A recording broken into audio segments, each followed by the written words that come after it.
I unlocked the door to my apartment, the familiar scent of vanilla and lavender fabric softener washing over me like a warm hug. Home. After 3 weeks away for a work conference, all I'd wanted was this moment, my space, my sanctuary, my little corner of calm in this chaotic city. "Sid, you're back!" Michaela's voice rang from the kitchen, followed by the soft padding of sock-covered feet on hardwood. I was about to order dinner. Starving? God, yes. I dropped my suitcase by the door, rolling my shoulders to release the tension of travel. I could eat a horse. Michaela appeared in the doorway, her blonde hair piled high in a messy bun, oversized sweater hanging off one shoulder. My roommate of 3 years and closest friend since college. The person who'd kept our apartment alive while I was gone. "I got your favourite wine," she sing-songed, disappearing back toward the kitchen. "And Blair's coming over later. She wants all the conference dirt." I smiled, trailing her through our apartment.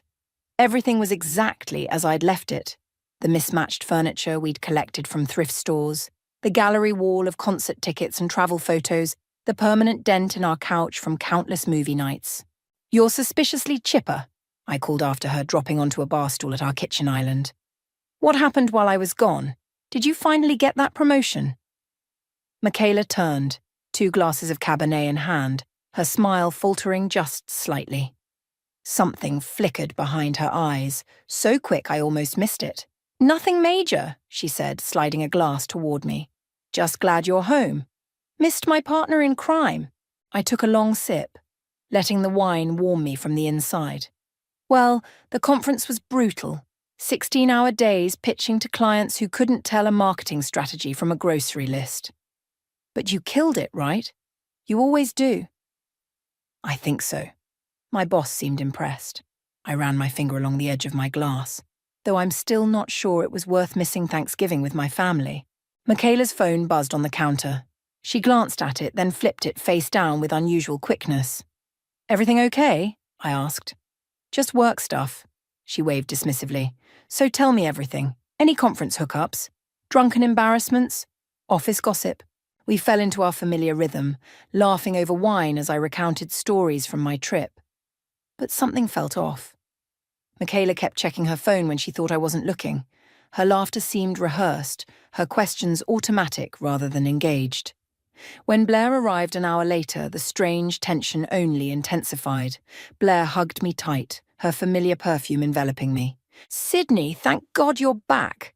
I've been third-wheeling with this one for weeks," she said, nudging Michaela with her elbow. Michaela's laugh was too high, too sharp. "Third-wheeling?" I asked, looking between them. Blair's smile froze. "You know, with all her dates and stuff." "What dates?" I turned to Michaela, who was suddenly very interested in refilling her wineglass. "Just a few casual things," Michaela said lightly. "Nothing serious." Blair's eyes widened slightly, darting between us. "I thought you told her about—" "It's nothing," Michaela cut in. "Sydney just got home. Let's not bore her with my pathetic dating life."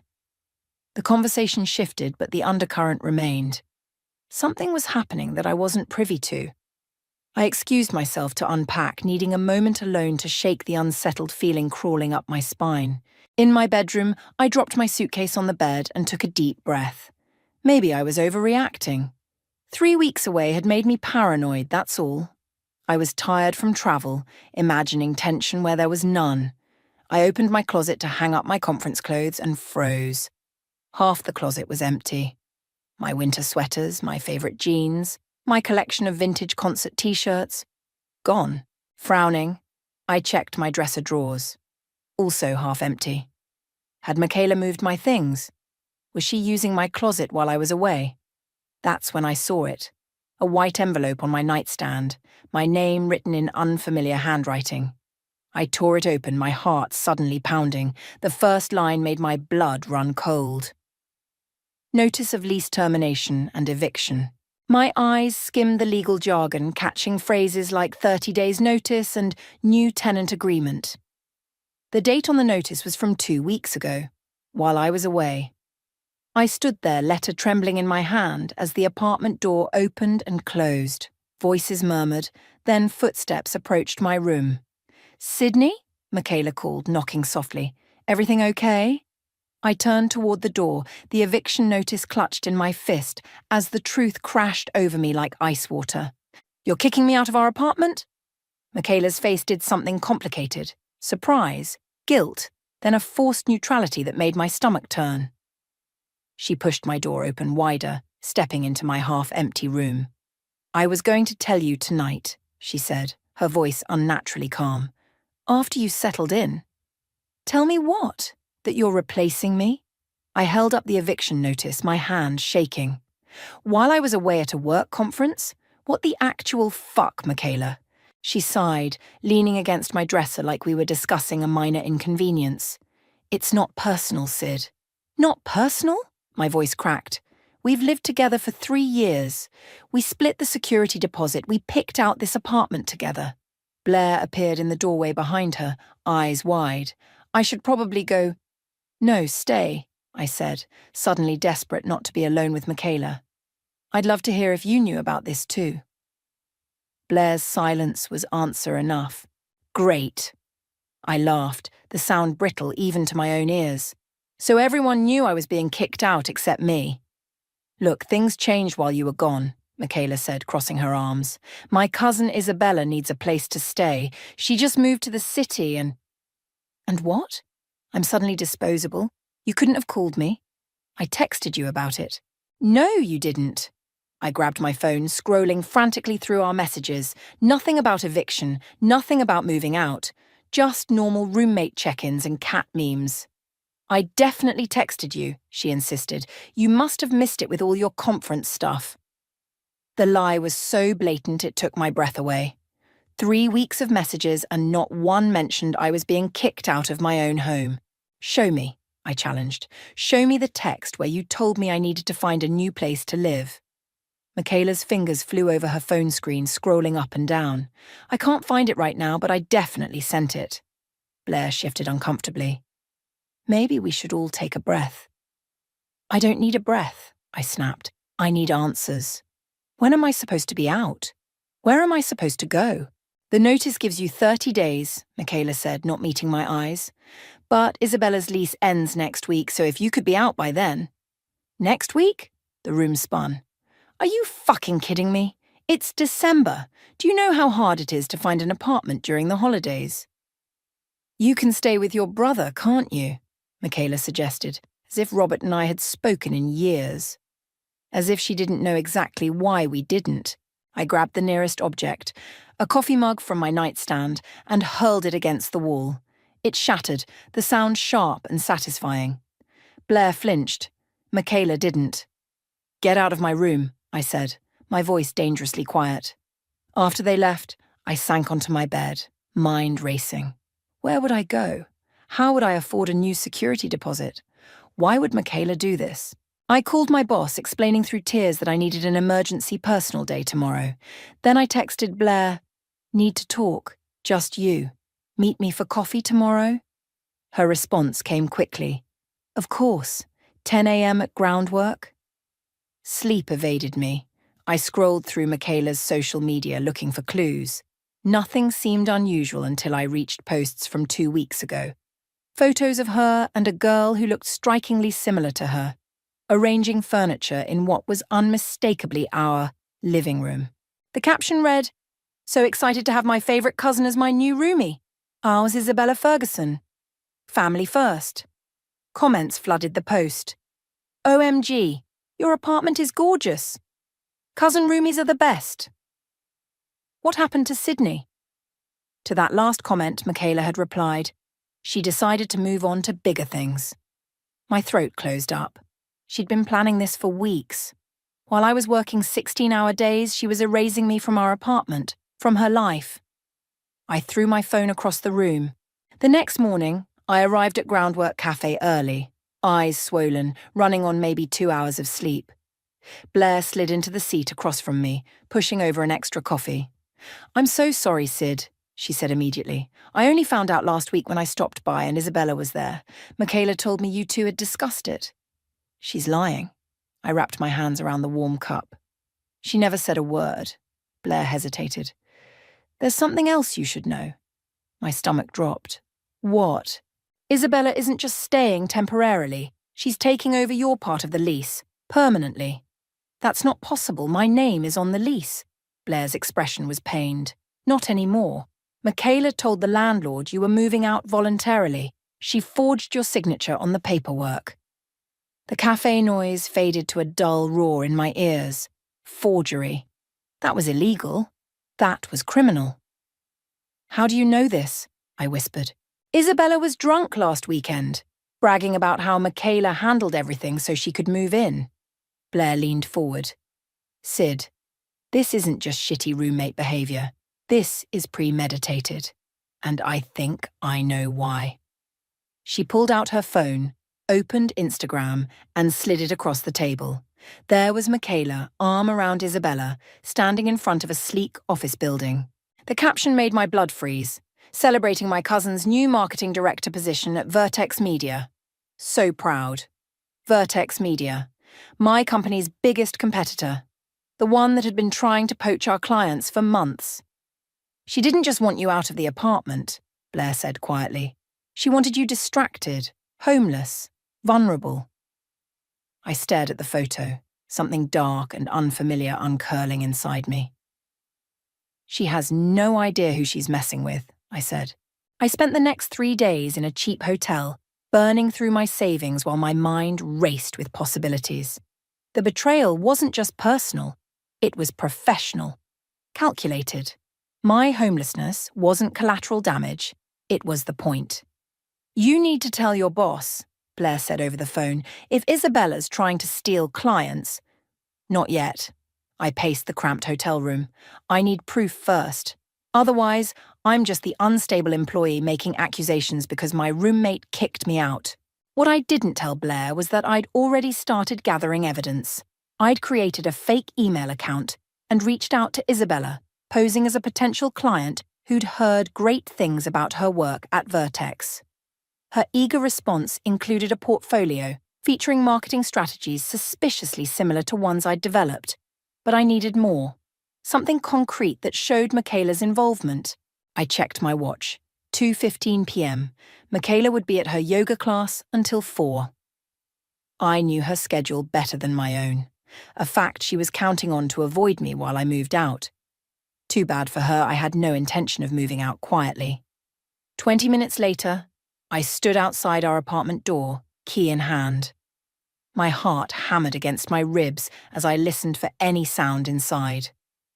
Silence. I slipped the key in, half expecting it wouldn't work, that she'd changed the locks already. It turned smoothly. The apartment looked different. My books were gone from the shelves, replaced by decorative objects I'd never seen. The throw blanket my grandmother had knitted, removed. The kitchen island where I'd sat just days ago was covered with unfamiliar makeup products and fashion magazines. It was like I'd never lived here. I moved quickly to Michaela's room, guilt and righteousness warring in my chest. This wasn't breaking in. My name was still on the lease for 27 more days. Still, my hands trembled as I eased her door open. Her room was its usual organized chaos. Clothes draped over chairs, jewelry scattered across her dresser. I headed straight for her laptop sitting open on her desk. Password protected, of course. I tried the usual. Her birthday, her cat's name, our apartment number. Nothing worked. Think, Sydney, I muttered. What had changed in her life recently? Isabella. I typed in Isabella and hit enter. Password incorrect. Isabella NYC. The screen unlocked. Amateur, I whispered, opening her email. I found what I needed in minutes. An email chain between Michaela and Isabella spanning months. They'd planned everything. Isabella would get hired at Vertex. Michaela would help her access my client information. And in return, Isabella would help Michaela land a job there too. My eviction was timed perfectly with my biggest client presentations, ensuring maximum disruption to my work. I forwarded the emails to myself, then took screenshots for good measure. As I was closing the laptop, a text notification popped up on Michaela's phone, which lay charging nearby. Isabella. Did Sydney move her stuff out yet? My furniture arrives tomorrow. My throat tightened. Tomorrow. They expected me gone by tomorrow. I grabbed the phone, my fingers flying across the screen. Michaela. Not yet. Having trouble finding a place. Might need another week. The response came immediately. Isabella. Are you kidding? I can't stay in this Airbnb any longer. Get her out. Michaela. I'll handle it. I set the phone down, a plan forming. I needed time to secure my job, find a new place, and make Michaela pay for what she'd done. And now I knew exactly how to buy that time. I left the apartment as quietly as I'd entered, stopping at a hardware store on the way back to my hotel. That evening, I called Blair. I need a favor, I said. Can I crash at your place for a few days? Of course, she said immediately. But what happened to staying at the hotel? Change of plans. I smiled at the new key in my hand, an exact copy of our apartment key. I'm going to make Michaela's life difficult. Sydney? Blair's voice held a warning. What are you planning? Nothing illegal. Not technically true, but close enough. Just buying myself some time. The next morning I waited until I knew Michaela would be at work. Then I returned to the apartment with a small bag of supplies. It took less than 20 minutes to complete my task, removing the pins from the hinges of my bedroom door, then carefully replacing the door so it looked untouched. I sent a text to Michaela. Coming by to get the last of my things this afternoon. Left my key on the counter. Her response was immediate and cold. Fine. Be out by 5. I left an old key on the counter, not the new copy I'd made, and walked out, smiling to myself. At 6:30 p.m., my phone rang. Michaela. What did you do to the door? She demanded, voice tight with anger. What door? I asked innocently. Your bedroom door. It won't open, and Isabella's stuff is being delivered tomorrow. That's strange, I said. Must be stuck. Old building, you know how it is. Fix it, she hissed. I don't live there anymore, remember? You kicked me out. Sydney. You know what's interesting, Michaela? I cut her off. I found those emails between you and Isabella, the ones about stealing my clients. My boss found them interesting too. Silence stretched between us. You're bluffing, she finally said, but uncertainty wavered in her voice. Am I? Check your sent folder. I heard her breathing quicken. What do you want? 1 month, I said. I stay in the apartment for 1 more month while I find a new place. My bedroom remains mine, and you and Isabella stay the hell away from my clients. Or what? Or those emails go to Vertex's HR department, the landlord, and maybe even a lawyer. Forgery is a crime, Michaela. More silence then. Fine, 1 month. I hung up and leaned back against Blair's couch, the adrenaline of confrontation fading into something quieter, more painful. I'd won this round, but the victory felt hollow. I'd trusted Michaela completely. We'd shared holidays, secrets, inside jokes. How had I missed the snake beneath the smile? My phone buzzed with a text from an unknown number. This is Isabella. You have no idea who you're dealing with. I stared at the message, something cold and determined settling in my chest. No, Isabella had it backwards. She had no idea who she was dealing with. Living with your enemies is a special kind of psychological torture. The apartment that had once been my sanctuary became a battleground of passive-aggressive notes, icy silences, and territorial disputes over the refrigerator. Isabella had moved in despite the bedroom door issue, sleeping on the living room couch and making sure I knew about her discomfort with loud sighs and pointed comments whenever I passed through. Michaela barely acknowledged my existence, communicating exclusively through terse text messages even when we were in the same room. Fine by me. I had bigger concerns than their comfort. I'd shown the incriminating emails to my boss, who'd immediately put me on a special project away from client-facing work for my protection. Translation. I was being sidelined until they determined whether I was a liability. It's just temporary, my boss had assured me. Legal needs to review everything.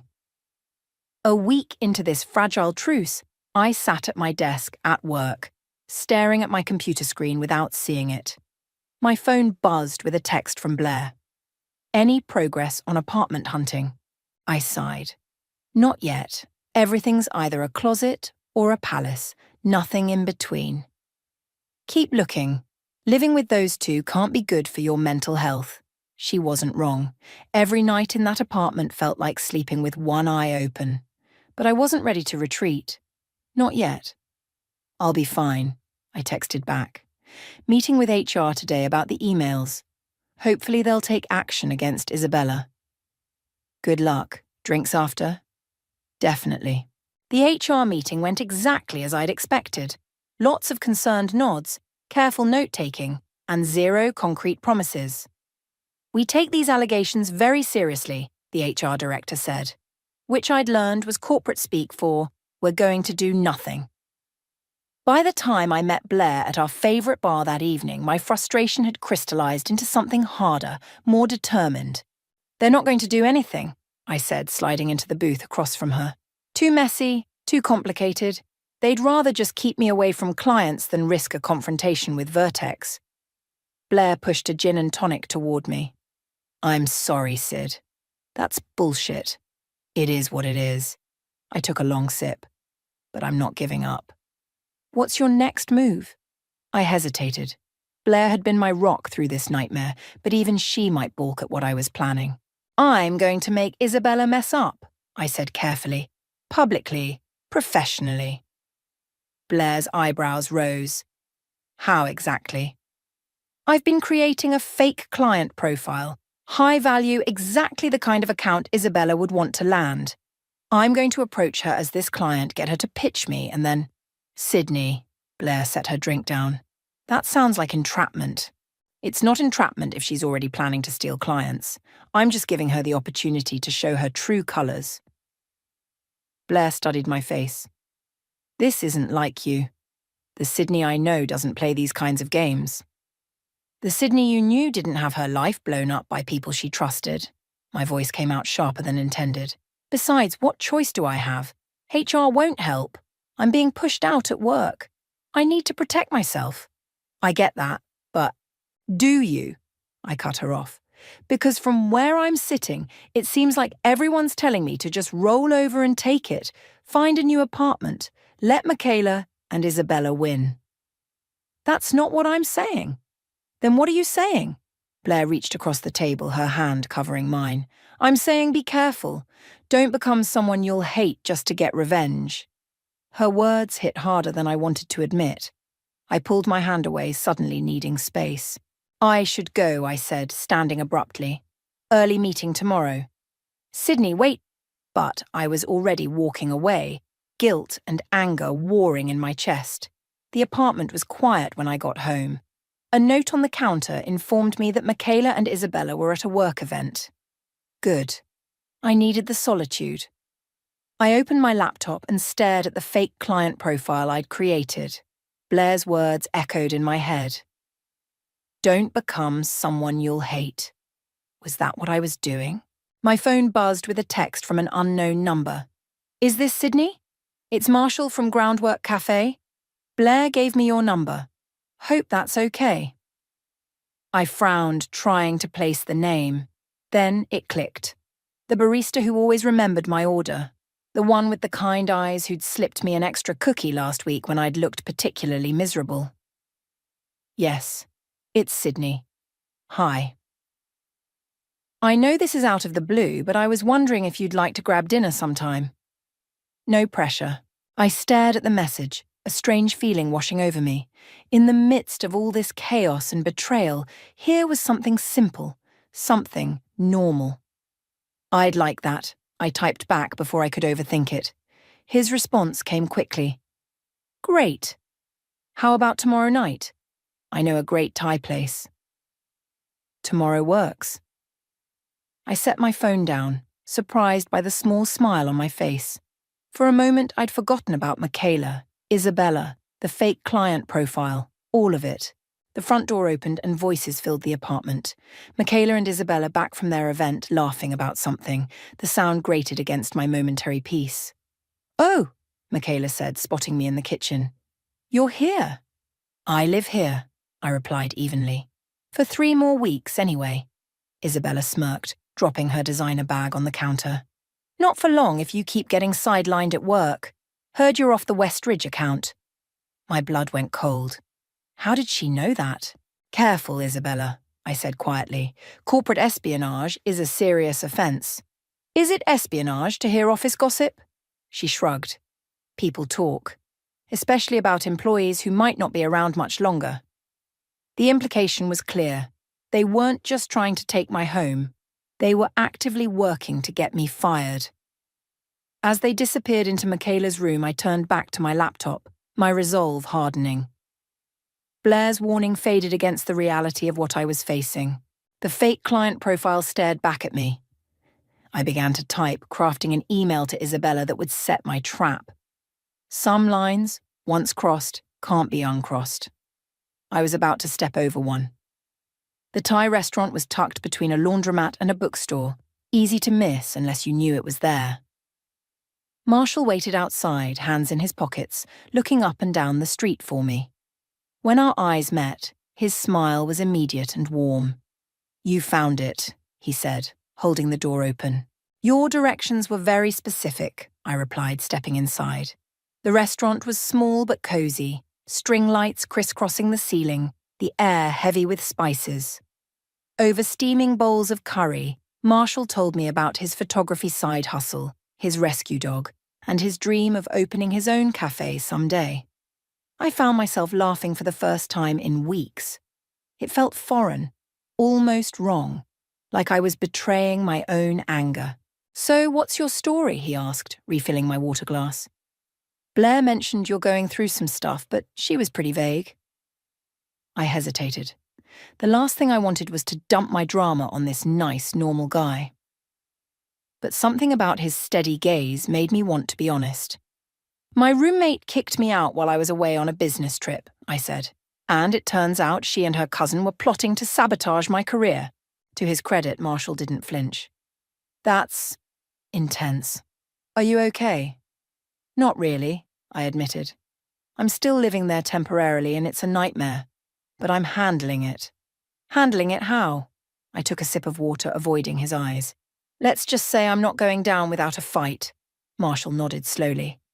"Just be careful. Revenge has a way of consuming people. You sound like Blair." "Blair's smart," he said with a slight smile, "and she cares about you. A lot." Something in his tone made me look up. "Did she put you up to this? Asking me out?" "No," he said quickly. Then, more honestly, "Well, she mentioned you might need a distraction, but I've wanted to ask you out for months. Just never had the courage until she gave me your number." I wasn't sure how to feel about that, annoyed at Blair's interference or touched by her concern. Maybe both. "I'm glad you called," I said finally. I needed this more than I realized. Walking home later, I felt lighter somehow. For a few hours, I'd been just Sydney. Not the victim, not the avenger, just a woman on a date with a nice guy. It was a glimpse of what normal could feel like again. The feeling evaporated the moment I opened my apartment door. Isabella sat at the kitchen island, her laptop open, a smug smile playing on her lips as she looked up at me. "Fun date?" she asked. I ignored her, heading straight for my room. "Not so fast," she called after me. "We need to talk about this email I received today from Westridge Corp. Ring any bells?" I froze, my back to her. Westridge Corp was the fake company I'd created. "I have no idea what you're talking about," I said, turning slowly. Isabella's smile widened. "Really? Because it's strange that a potential client would reach out to me directly, using industry jargon that sounds suspiciously like your writing style." My heart pounded. "You're paranoid." "Am I?" She turned her laptop toward me. On the screen was my email, and next to it a marketing proposal I'd written months ago. The similarities in phrasing were unmistakable. "I'm not an idiot, Sydney," Isabella said, her voice hardening.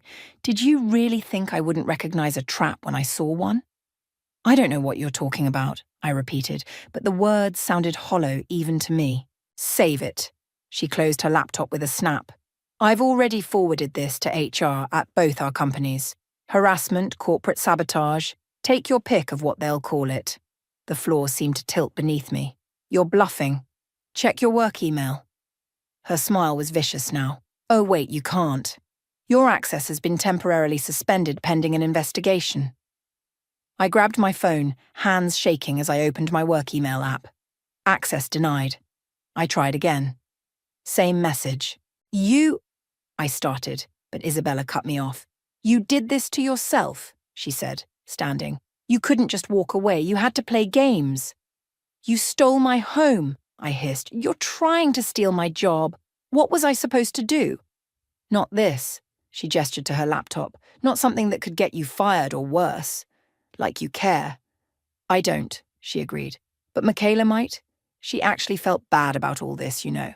Until you started your little revenge campaign. The mention of Michaela sent a fresh wave of anger through me. Where is she? Out. She doesn't know about this yet. Isabella picked up her phone.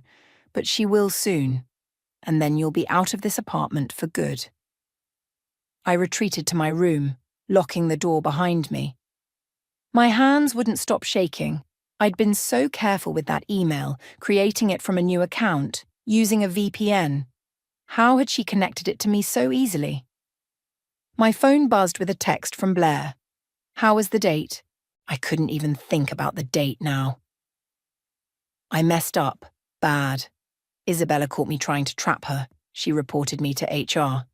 Blair's response came immediately. Coming over. Don't do anything else.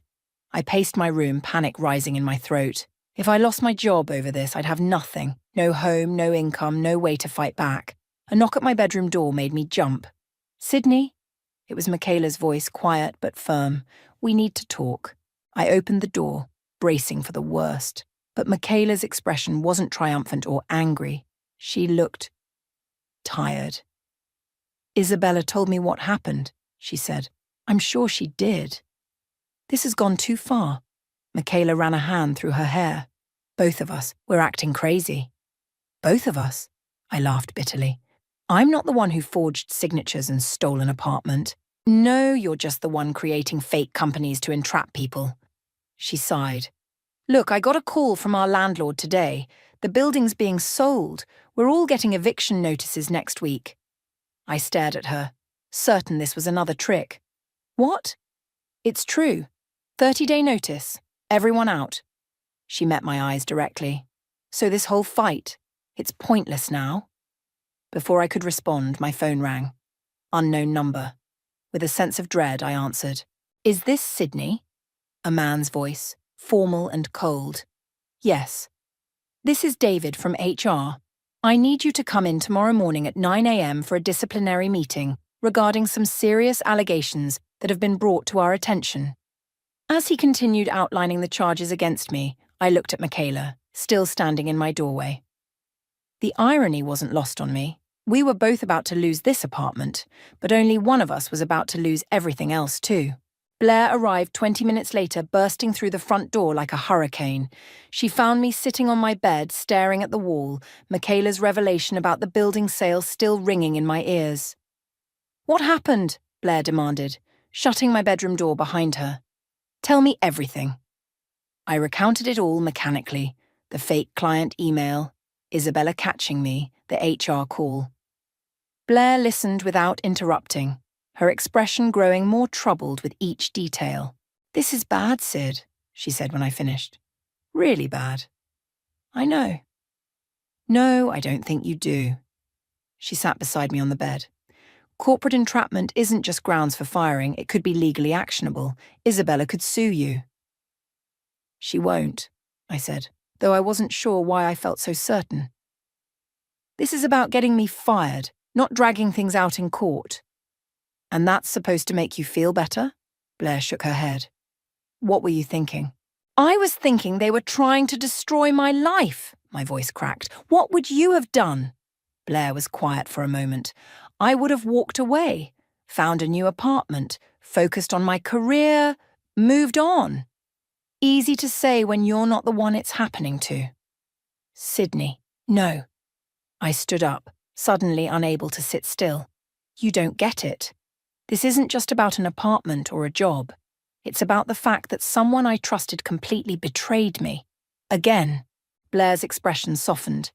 This isn't about your brother, Sid. Isn't it? I laughed bitterly. Robert abandoned me when I needed him most. Michaela kicked me out when I was most vulnerable.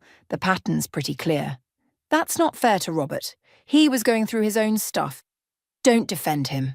The words came out sharper than I intended. Not now. Blair held up her hands in surrender. Okay, let's focus on the immediate problem. What are you going to say at this HR meeting tomorrow? I hadn't thought that far ahead. My mind was a storm of fear and anger, making it impossible to think strategically. I don't know, I admitted. Deny everything? With what evidence? If Isabella has those emails. My phone buzzed with a text. I expected Marshall checking in after our date. Instead, it was a number I hadn't seen in years. It's Robert, we need to talk. I'm in town. I stared at the screen, unable to process this new complication. My estranged brother reaching out now after years of silence. The timing was too bizarre. Who is it? Blair asked, noticing my expression. I handed her the phone wordlessly. Holy shit, she whispered. Are you going to respond? Before I could answer, another text came through. Michaela called me, said you're in trouble. Let me help. The betrayal hit like a physical blow. Michaela called him? Behind my back? Blair's eyes widened. Wait, they know each other? No, at least I didn't think so. My mind raced. How would she even have his number? A knock at my door interrupted us. Michaela stood there, her expression unreadable. Your brother's on his way over, she said without preamble. You had no right, I said, my voice shaking. No right to contact him. Someone had to, she replied. You're spiraling, Sydney. You need family right now. Family? I laughed, the sound harsh and brittle. You mean the brother who cut me off when our parents died? Who left me to handle everything alone while he disappeared to find himself? Michaela had the decency to look uncomfortable. He said it was complicated. How long have you been in touch with him? I demanded. She hesitated. A few months. He reached out looking for you but asked me not to tell you yet. He wanted to make things right in person. The room seemed to tilt. All this time, Michaela had been talking to Robert behind my back, while planning to kick me out, while conspiring with Isabella. Get out, I whispered. Sydney. Get out, I screamed, something breaking loose inside me. Both of you, get out! Blair touched my arm. I'm staying. No, I pulled away. I need to be alone. Please. After they left, I sat in the silence of my room trying to make sense of everything. Robert was coming here. After 5 years of nothing, he was walking back into my life at my lowest moment. Because Michaela called him. My phone buzzed again. Robert. Almost there. Please talk to me. I turned my phone off and curled up on my bed, feeling like that 16-year-old girl again, the one who stood at our parents' funeral while Robert, 21 and drowning in his own grief, told me he needed space. The one who handled the estate, the house sale, the insurance claims, all while finishing high school alone. The doorbell rang 30 minutes later. I heard murmured voices in the living room, Michaela letting Robert in. Then a knock at my bedroom door. Sid? His voice deeper than I remembered. It's me. I didn't answer. I know you're angry, he continued. You have every right to be, but I can help with this HR situation. I'm a lawyer now. That got my attention. I opened the door to find an older, more polished version of my brother. The wild hair was now neatly cut, the band t-shirts replaced by a button-down. But his eyes were the same. Our mother's eyes. A lawyer, I repeated flatly. Congratulations. Employment law, specifically. He shifted uncomfortably. Can I come in? I stepped aside, allowing him into my room. He looked around, taking in the half-packed boxes, the general disarray. Michaela told me what's been happening, he said. All of it. I'm sure she did. What she did was wrong, he said, surprising me. But this revenge plan, it's going to backfire, Sydney. Let me help you salvage your job, at least. Why now? I asked, the question that had burned in me for years. Why show up now? Robert's eyes met mine, filled with regret and something else, determination. Because I'm not making the same mistake twice, he said. I abandoned you once. I won't do it again. I wanted to scream at him, to throw him out like I had Michaela and Blair. but a small, desperate part of me recognized the lifeline he was offering.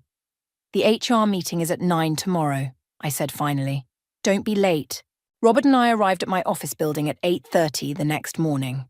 I hadn't slept, my mind racing between the HR meeting, Robert's sudden reappearance, and Michaela's betrayal. My body felt hollow, running on nothing but anxiety and 3 cups of coffee. "Remember what we discussed," Robert said as we rode the elevator up. "Let me do most of the talking. Don't admit to anything." I nodded mechanically. We'd spent hours last night going over a strategy, deny the fake email, question the evidence, suggest Isabella had fabricated the whole thing out of professional jealousy. It felt wrong, more lies to cover lies. But I was desperate. The elevator doors opened to reveal Isabella standing in the lobby talking to my boss. They both turned as we approached, Isabella's expression shifting from confident to uncertain at the sight of Robert in his crisp suit, leather briefcase in hand. "Sydney," my boss said, his tone carefully neutral. "The meeting's in conference room B. Who's this?" "Robert Miller," my brother said, extending his hand. "Sydney's legal counsel." My boss's eyebrows shot up. "Legal counsel? This is just an internal review, not a court proceeding." "Nevertheless," Robert replied smoothly, "given the serious nature of the allegations, my sister has the right to representation." Isabella's smug smile had vanished completely. In the conference room, David from HR sat with another woman I didn't recognize. Files were spread before them, including printouts of what I assumed were the damning emails. "Before we begin," Robert said as soon as we sat down, "I'd like to address the fundamental conflict of interest here. Isabella Ferguson has a personal vendetta against my sister that extends beyond the workplace." "That's not true," Isabella interjected. Robert ignored her. "Ms. Ferguson is cousins with Sydney's roommate, who recently attempted to illegally evict Sydney from their shared apartment. We have evidence of forged documents and conspiracy to displace my client during her business trip." The HR representatives exchanged glances. "While that's concerning," David said carefully, "it doesn't address the allegations that Sydney created a fake company to entrap Ms. Ferguson." "About those allegations," Robert continued, "we've reviewed the emails in question. There's no evidence connecting them to my sister beyond Ms. Ferguson's speculation. In fact, we have reason to believe Ms. Ferguson fabricated this entire scenario to discredit Sydney professionally." My heart pounded as Robert laid out our counter-narrative that Isabella, desperate to eliminate competition, had created the fake email herself to frame me. It was bold, audacious, and completely dishonest. I watched Isabella's face flush with anger, saw my boss's furrowed brow as he tried to determine who was telling the truth. This wasn't justice. This was just more manipulation, more lies. "Stop," I said suddenly. Robert turned to me, warning in his eyes. "Sydney? No." I straightened in my chair, a strange calm washing over me. "I'm not doing this." I looked directly at David from HR. "I sent the email. I created the fake company. I was trying to catch Isabella stealing clients because I had evidence she and Michaela were conspiring against me." The room went silent. Robert closed his eyes briefly, defeat written across his face. "Sydney," my boss began, his tone grave, "that's a serious admission." "I know." My voice was steady now. "And I'll accept whatever consequences come with it. But I want everyone to know exactly what happened." I pulled out my phone and opened the email app. These are the original emails between Michaela and Isabella, planning to use my client information. This is the forged lease termination. This is evidence of them planning to disrupt my work during critical presentations. I laid it all out. Every manipulation, every betrayal, every step that had led me to this desperate act. When I finished, the room was silent again, but different this time. Heavier. "This doesn't excuse my actions," I said finally, "but it explains them. I was fighting to save my career, my home, my life." David cleared his throat. "We'll need to review all of this evidence." "Of course," I stood up. "In the meantime, I understand if you need to suspend me." my boss spoke up. Let's take a short break. Isabella, I'd like to speak with you privately. As Isabella followed my boss out, her face pale with fury, Robert turned to me. Why did you do that? He asked quietly. We could have won. No, I said. We could have escaped. It's not the same thing. We sat in silence until the door opened again. My boss returned alone. Isabella has been placed on administrative leave pending investigation, he said. The emails you provided are concerning, to say the least. However, he continued, his expression hardening, your actions were still inappropriate and potentially illegal. I nodded, accepting the inevitable. I'll be recommending a 2-week suspension without pay, he said, and probation for 6 months. Any further incidents will result in immediate termination. Relief washed over me so intensely I nearly collapsed. Thank you. Don't thank me yet, he warned. There will be a formal warning in your file, and you'll need to work with a different team for a while. Trust needs to be rebuilt. As we left the building, Robert put his hand on my shoulder. That was brave. Stupid, but brave. I couldn't keep lying, I said. It was destroying me from the inside out. What now? He asked. I checked my phone. A text from Michaela. We need to talk, face to face, tonight. Now, I said. I finished this. The apartment was quiet when I arrived that evening. Michaela sat alone at the kitchen island, 2 glasses of wine poured. No sign of Isabella. She's staying at a hotel, Michaela said, answering my unasked question. Probably for the best. I took the seat across from her but didn't touch the wine. You wanted to talk? So talk.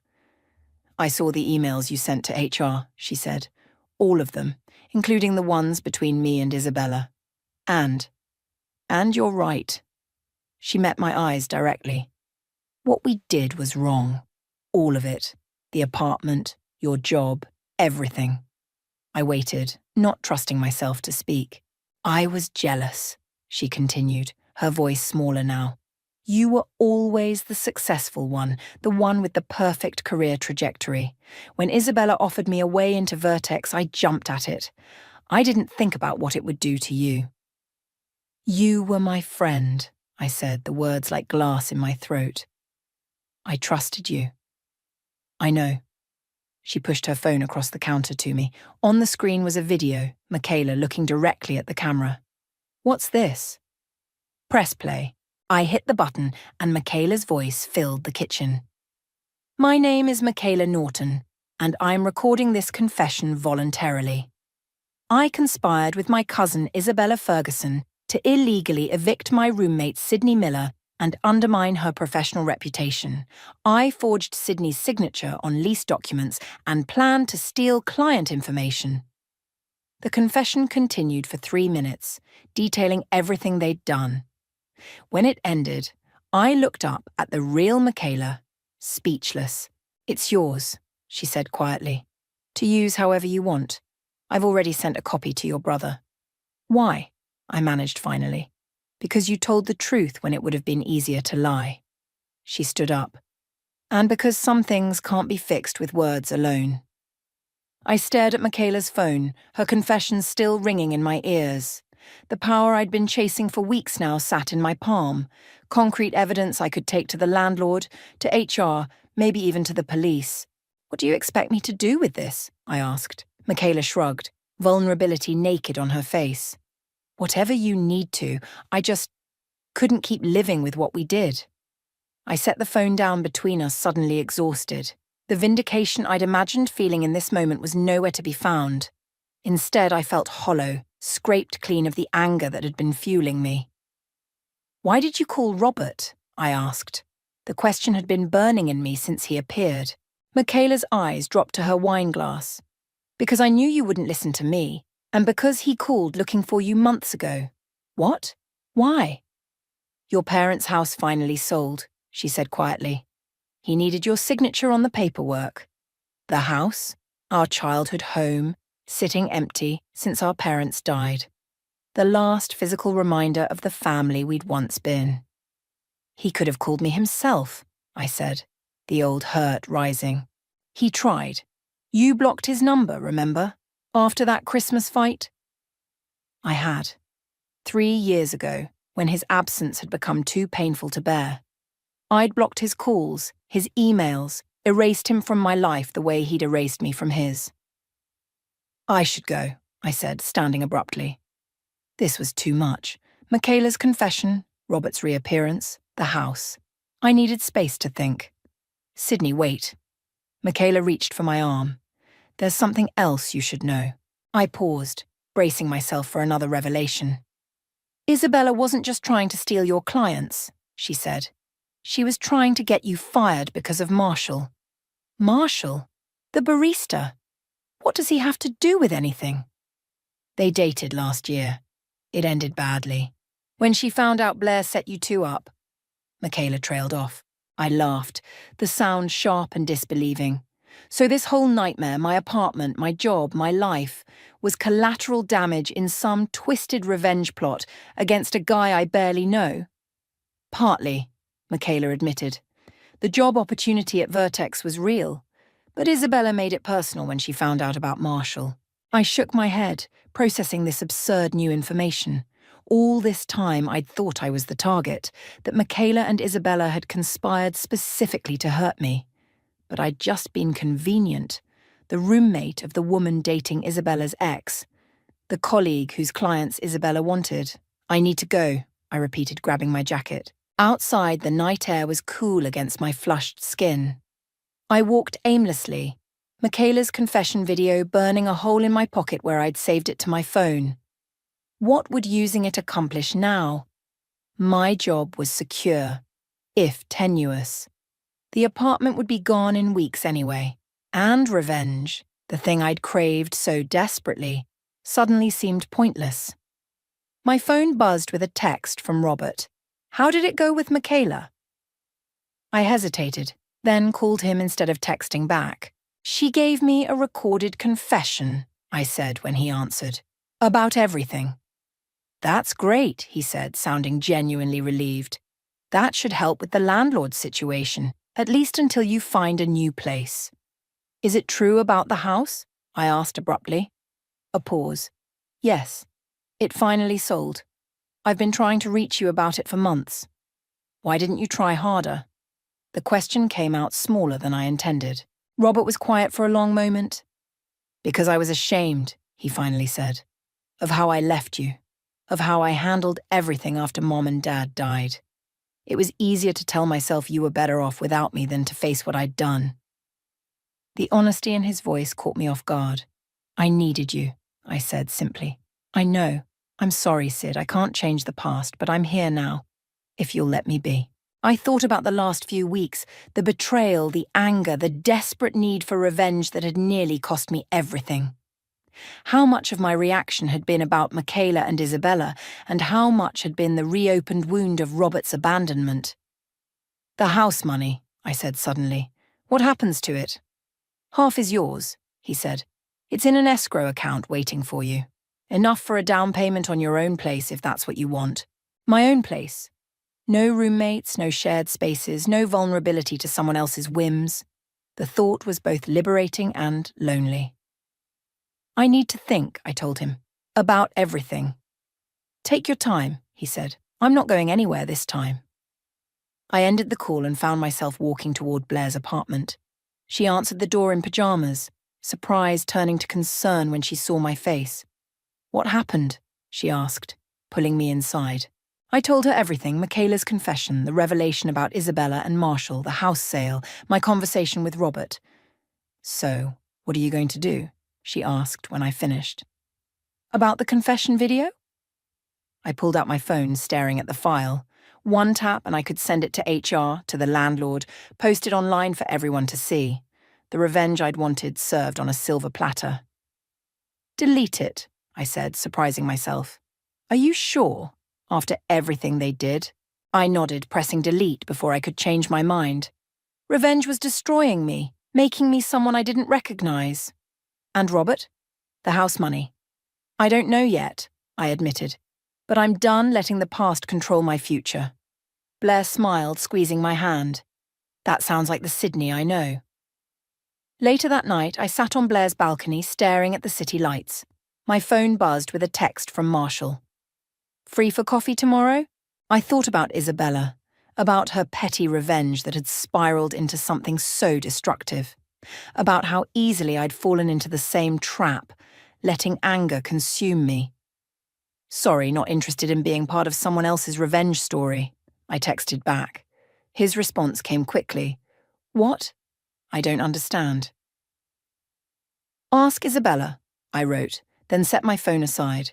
Tomorrow I would call Robert about the house money. I would start apartment hunting in earnest. I would rebuild what Michaela and Isabella had tried to destroy, not out of vengeance, but because it was mine to rebuild. The realization settled over me like a blanket. The opposite of betrayal isn't revenge. It's reclaiming what's yours. Your power, your peace, your future. I'd spent weeks trying to burn down what others had taken from me. Now it was time to build something new from the ashes, something that couldn't be so easily destroyed, something that was mine alone.